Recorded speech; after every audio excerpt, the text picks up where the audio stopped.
ஒரு நிமிஷம் யோசிச்சு பாருங்களேன். இப்போ இருக்கிற டெக்னாலஜிக்கு நீங்க மாஸ்டரா இருக்கீங்களா? இல்ல அது உங்களுக்கு மாஸ்டரா இருக்கா? நீங்க டெக்னாலஜிக்கு மாஸ்டரா இருந்தா என்ன பண்ணுவீங்க? டெக்னாலஜிய உங்களுக்கு எது எதுக்கு தேவையோ, அது அதுக்கு யூஸ் பண்ணுவீங்க.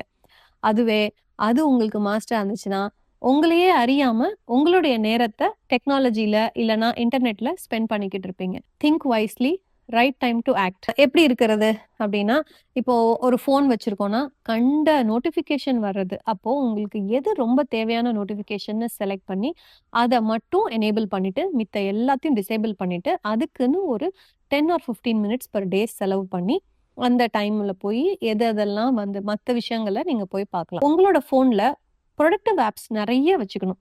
அந்த டைம் போறதே தெரியாம வேல பார்ப்பாங்க இல்லையா? அவங்க பிரேக் எடுக்கிறதுக்கு ஒரு நோட்டிஃபிகேஷன் செட் பண்ணலாம். இந்த மாதிரி முக்கியமான ப்ரொடக்டிவான ஆப்ஸ்ல நீங்க நெறைய நேரத்த ஸ்பெண்ட் பண்ணிட்டு, கேளிக்கைக்கும், என்டர்டெயின்மென்ட்க்கும் இருக்கிற ஆப்ஸ்க்கு ஸ்பெசிஃபிக்கா ஒரு டைம் செட் பண்ணி, நான் இந்த நேரத்துல மைண்ட்ஃபுல்லா என்டர்டெயின் ஆகுறேன் அப்படின்னு நீங்களே உங்களுக்கு செட் பண்ணிக்கிட்டீங்கன்னா, that's how you master the technology.